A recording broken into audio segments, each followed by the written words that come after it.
Hello, everyone, and welcome to the Venture Fuel Visionaries podcast. I'm your host, Fred Schonenberg. I am so excited today to be joined by Kathleen Coviello. She is the Chief Economic Transformation Officer at the New Jersey Economic Development Authority. Kathleen has been at the forefront of building New Jersey's innovation economy, leading initiatives that support entrepreneurs, accelerate venture growth, and position the state as a hub for emerging technologies. Most recently, she has been helping drive New Jersey's AI strategy, creating programs and partnerships designed to support AI founders, attract investment, and build the infrastructure needed for long-term innovation and, of course, economic growth. In this conversation, we're going to dive into what it takes to build a thriving AI ecosystem, the role government can play in supporting entrepreneurs, and why New Jersey is making a major bet on the future of artificial intelligence. Kathleen, welcome to the show.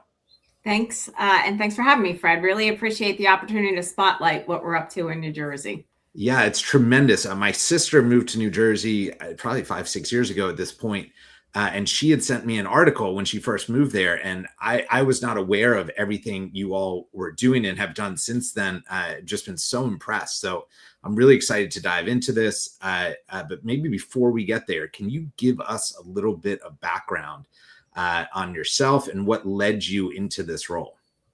Sure, happy to. And you actually hit the nail on the head of the crux of the challenge we have in New Jersey, which is really getting the word out on what we're doing, right? Because we're between Philadelphia and New York. We do have our own identity. And so again, thank you, because this is really important for folks to know what we're doing in the state. But, I wound up in this role,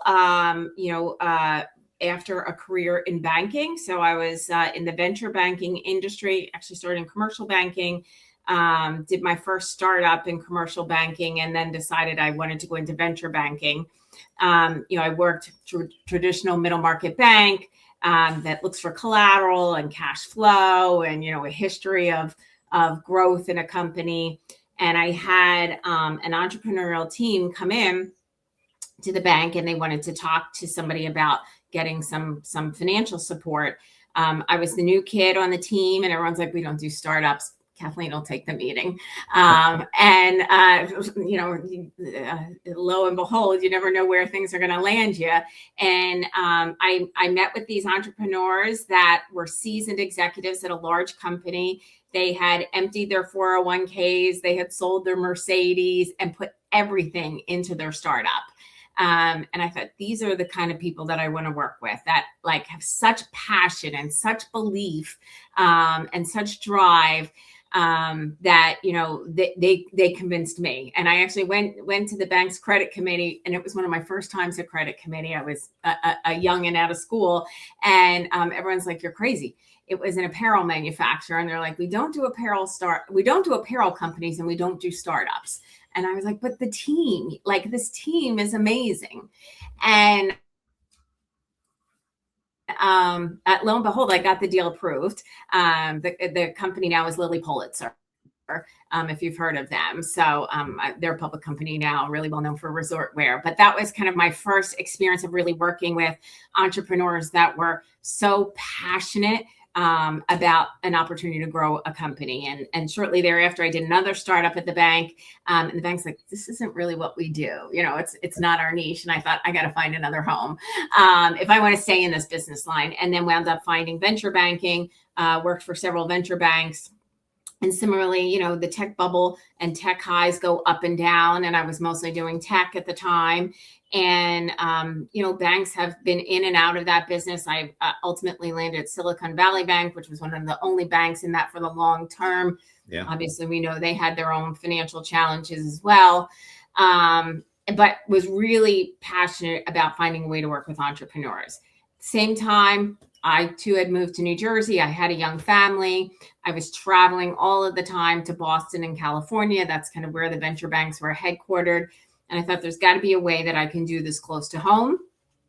I wound up that I sat on a board with the head of the Economic Development Authority. She said, we know we're missing the boat on innovation. Would you come do something for us? And I was like, well, there's not going to be collateral, and you really don't want to take personal guarantees. I said, because you want entrepreneurs that have put everything in the business. And you want to get a piece of the action. You want to share in the upside. You want to have your your goals aligned with the entrepreneur's success. And that's really, I was pitching her, that's what economic development should be. So after about 2 years back and forth and me being very tired on an airplane one day of having discussions about this opportunity, I decided to give it a try. And I've been with the organization going on 21 years now. No kidding. Oh my gosh, what a cool story. And I love it's very interesting. I won't bore you too much with my background and experience with economic development. But one of the things is it's felt very innovation tourism, most of the groups that I've talked to, where it's a good press release to work with entrepreneurs and startups. It sounds good, but the alignment and the way it's structured doesn't seem real. It doesn't seem like they're setting up the entrepreneurs for success or the program itself. So I love hearing your journey and how you were thinking about this right away. Yeah. I mean, the hardest thing, right, is that the companies that are going to fail first, right? So when I came on board and made this pitch that we should support high growth entrepreneurs, of course, there was losses. And I'm like, just give me time. Like, please be patient, believe in the vision. And, after a few years when we started making money and we had these things called warrants that nobody in economic development had ever heard of, we were having exits and companies were being acquired. People are like, wow, this really works. I'm like, yep, there has to be this alignment around success and what that success looks like. It's I think a niche part of economic development, but a growing part of it if economic development wants to be a part of the current economy. So I want to switch briefly over to AI, and maybe we'll come back to the entrepreneurship piece because they're interwoven for sure. Clearly, New Jersey's made AI a strategic priority. Can you think about when you all decided, when leadership decided, like, hey, AI is actually aligns with what we're trying to do from an economic development standpoint, and we need to really focus on that as a sector or industry? Yeah, sure. Happy to and you prompted my thinking on this. So at the time, we were building something called strategic innovation centers in the state. Yep. And I'll talk a little bit more about one focused on AI. And it was really, how do we bring together academia, corporate America, and innovation entrepreneurship, right? And it was really important that we have all those pieces together. Our first foray there was around fintech, because New Jersey in the northern part of the state has a natural asset there. And we said, where does New Jersey have unfair advantages? How do we highlight those advantages, bring the key players together? And we kept hearing kind of this overlying bedrock of AI. So even in our fintech innovation center, in our life science innovation center, AI kept thematically arising in everything that we were doing in innovation.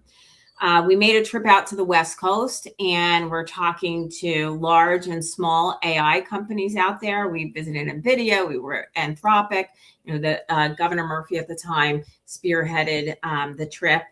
And, folks were pretty bullish about New Jersey on the West Coast. And they kept saying, you've got so much talent in the state, which we knew, of course, having great academic centers like Princeton and Rutgers and Stevens and NJIT, very kind of technical schools that we were really at the forefront. We have more engineers and scientists per square mile than any other state in the country. Folks are like, there's no reason New Jersey can't be the AI hub of the East Coast. And, particularly we're known for life sciences in the state, and folks like life science is going to be where AI is going to make the biggest difference. So we came back from that West Coast trip, and the governor's like, okay, it's time. We're going to do this. And, we said, well, we need partners, right? Like for us. And I think one of the smartest things that we do in economic development is lean on others and kind of bring them in. And that partnership with Princeton and Microsoft and CoreWeave and the State Economic Development Authority is really what started the catalyst for the AI hub, which was one of these. Now we have 12 innovation centers around the state. Was that the first one? Was the AI the first of the innovation centers? It was not. It was not. Again, we had this fintech one first. We had a life science one first called the Helix. But thematically, AI was running across the other centers. So we really had to make a strategic decision. Is AI an industry in and of itself, or is it enabling technology? And I actually think it's a little bit of both. For sure. Right. It cross-cuts in everything that we do, but you have to lean in and we could talk a little bit about how we do that at the AI Hub. But we really made a conscious decision that we wanted to strategically put some bets on AI as a technology itself, as well as an enabling platform. I love it. And I think it's so interesting. And we run at Venture Fuel, Comcast's innovation program, which has been focused on enterprise AI. Now we're in our 7th cohort, and it's such a dynamic, fast-moving, fast-growing industry. But to your point, it's across lots of different. I mean, we've worked across probably 12 different business units across different verticals within the organization. And when you work with a big org like that, right, there's so many different places it could apply. But it's really interesting. And this is funny. Sometimes when I read some of the questions we put together, I almost want to check the stats. But is this real that the particular AI Hub, over $500 million of AI incentives are involved in this? So that is for our AI AI center, not specifically the innovation center, Okay. but for primarily data centers. So for AI data centers, the legislature in the state of New Jersey approved $500 million of tax credits for that industry. Wow. We've made one award so far to CoreWeave for $250 million in tax credits. So what's interesting, if you're not familiar with the story of CoreWeave, great entrepreneurial story, right? Some college buddies in a garage building a company, just like you hear about, on the West Coast. Sure. And it's the second largest IPO in the state of New Jersey. So we're excited about what they're bringing to the table in the state. I know data centers have a lot of sins with them. I often say I'm choosing between my children because part of my portfolio is clean energy. Yeah. And we're working hard to make sure that we get data centers that are smart. Governor Sherrill just came out with some overarching guidelines on how we're going to be smart around data centers in the state of New Jersey and create good paying jobs, not give up innovation. But yes, there's $500 million in our AI tax credit program. I think interestingly enough, when the legislature had the foresight to stand up this program, one of the things they said is we just don't want, warehouse kind of jobs. We want jobs that are going to match up with our skill set here in New Jersey. And they put a salary requirement in this program that's 120% of the median salary. So CoreWeave put $1.7 billion of CapEx into their center in Kenilworth, New Jersey. And they committed to creating 143 jobs that are at 120% of the median salary of that location. So, significant CapEx, but also very significant jobs and high paying jobs. I think that's one of the things that a lot of folks don't realize or think about when you're looking at entrepreneurs and attracting them to the state or wherever the economic development impetus is the jobs they create tend to be great paying, great jobs. Yeah. That then bring people's families to those jobs and start to create an ecosystem. Yeah. It's really interesting. I even point often to the $1.5 billion raised from CoreWeave through their IPO. I'm like, where do you think that money has gone, right? It's gone to the team in New Jersey, what they've liquidated from the IPO sale, right? And to their families. And it's contributing then to our ecosystem. So, having a really successful IPO like that in the state, and keeping those jobs here and making sure that, a company like CoreWeave stays anchored in the state, I think is a critical economic development goal. Yeah, it's really interesting. I talk to people all the time about how do we become the Silicon Valley of the East Coast or the West or the middle, wherever. And I'm always like, what's interesting is when you start to attract a company like a CoreWeave, they do an IPO, there's liquidation goes back to some of the founders. Well, what do they tend to do? They tend to invest in startups. That's what they know. That's where they came from. They spin up Yep. their own fund or a venture studio that then does the same thing again. And so it's a really interesting way to kind of jumpstart and build a really interesting economic development engine. For sure. I'd love to talk to you about one of the things when we've talked to other groups around this economic development engine, they tend to get excited about the startup piece and the venture capital piece. And they're like, great, now all we need to do is attract the startups to come to X. And X might not be the equivalent of New Jersey or the equivalent of Silicon Valley. I'm curious how you all are pitching entrepreneurs when you're trying to attract them to New Jersey. What is sort of the pitch about why come build a business in New Jersey? Well, it's interesting, Fred. You've already alluded to some of it, right? So people come with their families. And so for New Jersey, and I even said this, right? Why I'm here in economic development is to raise a family. New Jersey has some of the top K-12 school systems in the country. For the most part, 20-year-olds want to be in New York. But 35 to 45 to 65 folks that are raising families want to be in New Jersey because we have such a strong school system. And so, if you're bringing a trailing spouse, if you're raising children, it's a beautiful place to have a family. And that is always how we pitch it, right? The diversity of the landscape. The beaches are, from where I'm sitting, a 45-minute drive. The mountains, my son is off skiing in the winter all the time just for a day trip. Where else can you be at the beach and be at the mountains, within the same state? There's not a lot of locations like that. So, that bedrock makes it much easier than if you're saying somewhere in the Midwest or Alaska, or, I don't want to be disparaging to our other states, but, where do you have kind of these really, really unique attributes of landscape with mountains and beaches. And then you have incredible mind share because of the great school systems that we have, and I mentioned some of them earlier. So that I think is the fundamental bedrock that you need to start the conversation, right? We've got the opportunity for your family life here. You can take the train into New York and go see a show. You can have great restaurants here, so it's kind of that quality of life. And then I think you add on to the quality of life to say, and we've made this focused effort to support entrepreneurship, innovation, high growth companies here. And, we have some really, really unique toolkits in New Jersey to help entrepreneurs. I have yet to find a state that has such a strong, again, kind of robust toolkit. Ability to sell your net operating losses. I hear from folks all the time, what?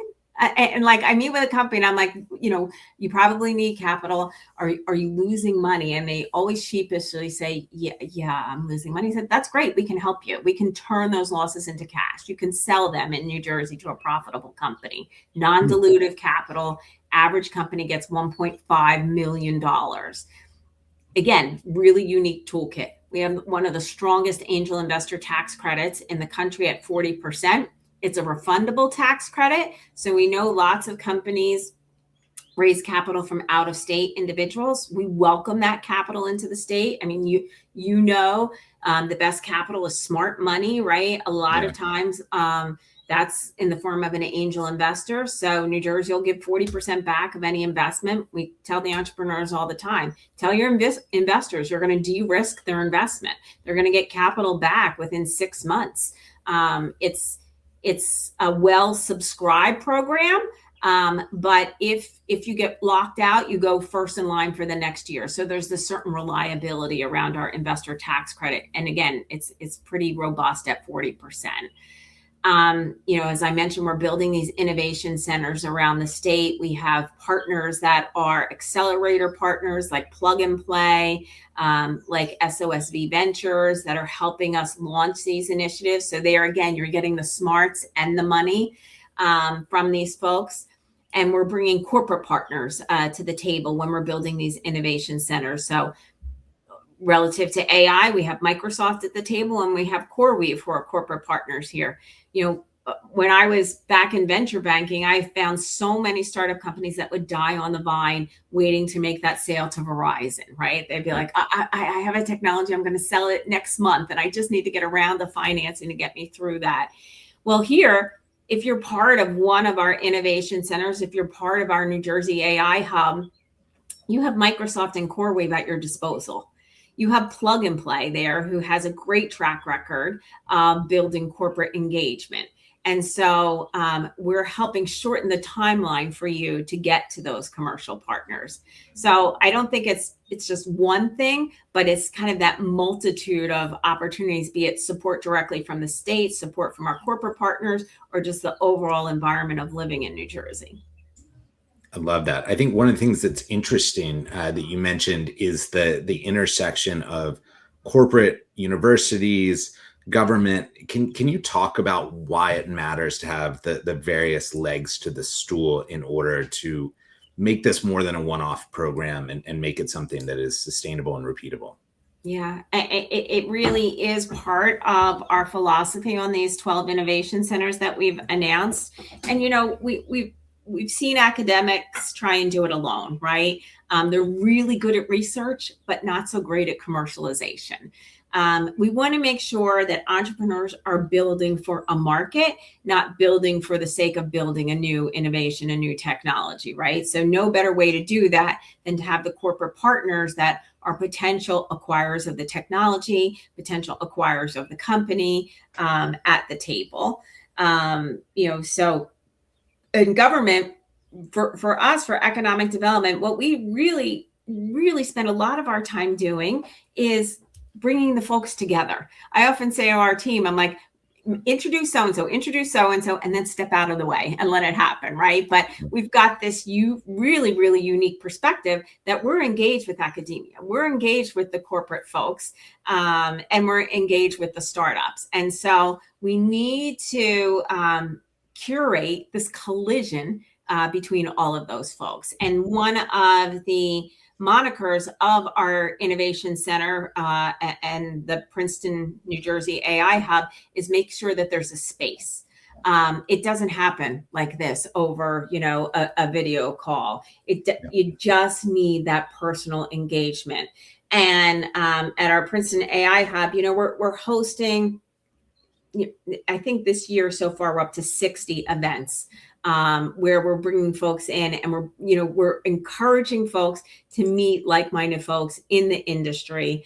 And we'll be having a pitch event for the first cohort of our accelerator program that's administered by Plug and Play this month. And we've got really interesting companies that are going to be presenting, as well as large corporations in the state. One of the great things about New Jersey is we've got so many blue chip companies, right? And AI is woven through everything that we're doing. We're seeing it, as I'm sure you're seeing the trend, Fred, that so many companies aren't going to build the technology themselves, right? They're going to acquire it. And so they don't want to miss out. So we've got a great audience of folks that are thinking, how do I get smart about AI? How do I, acquire the assets that are building in this industry? And it's part of our job, again, to curate these collisions. So one question I had for you is AI is evolving faster than policy in so many different places, so many different areas. And that is people, apprehensive about it, concerned, and excited, right? There's so much here. And I'm curious your take on AI governance in a way that doesn't slow down progress, but maybe helps folks feel more comfortable in what the future might look like, if that's an appropriate question. Yeah. It's funny because I sit on the board for us for the New Jersey AI hub. And I'm like, none of us are lawyers. We don't want to get into the legality of it, but we are certainly putting some guardrails on what smart governance looks like. Yeah. Just learning from others, right? And sharing best practices around this. But as you said, it's still early days. And, unfortunately, where folks want to be malicious, they're going to be malicious. But we're going to help try and find ways to inform folks. All right. If you have a minute, I'd love to end this with a little rapid fire where I'll ask you a couple quick questions and just give me your gut instinct, and we'll kind of wrap it up on that. Okay. Is there an AI startup or startup across any of the New Jersey programs that you've seen that made you kind of stop and think and go, wow, like this is transformational. This is a really big deal. Yeah. So, as I mentioned, life science is a prevalent industry throughout the state of New Jersey. We've got a lot of great biotech and a lot of great pharma companies here. We also have an investment fund that we run, a co-investment fund called the Evergreen Fund in New Jersey. We've got a portfolio company in there that I'm really watching and excited for called Hill Research. Look them up. They've got incredible technology for shortening clinical trials. So when I think about the opportunity of AI, right, and we're saying it's an exciting, opportunistic time, the ability to cure diseases in a quicker way, to get products to market that are going to be impactful in folks' lives, I can think of no better technology. So Hill Research is my bet. I love it. What is your favorite part of working with entrepreneurs? Oh, it's definitely the passion and their vision, right? Sometimes it's a blinded vision, but it's contagious. If New Jersey had a tagline for the AI ecosystem that's evolving, what do you think it would be? I don't know if you've been to Trenton lately, or even quite some time ago, but there's a bridge going into Trenton that says Trenton makes, the world takes. So I would flip that around a little bit and say, we're the intelligence that moves the world forward. I love it. I love it. I think that's fantastic. You said something before about curating the collision. I thought that was such a cool line for how all these things come together and all the right parties are there. Kathleen, thank you so much for everything you're doing to spark change, for sharing with us today. Where should people go to learn more about what New Jersey is doing and see how can they get involved? Yeah, happy to share that. They can go to our website, NJEDA.gov, or follow me on LinkedIn. I do a lot of posting on LinkedIn with what we're up to in the state. And EDA has a LinkedIn website as well. So either any or all the above would work. Wonderful. Well, thank you again for the time today and everything that you're doing. And everybody go check out the links.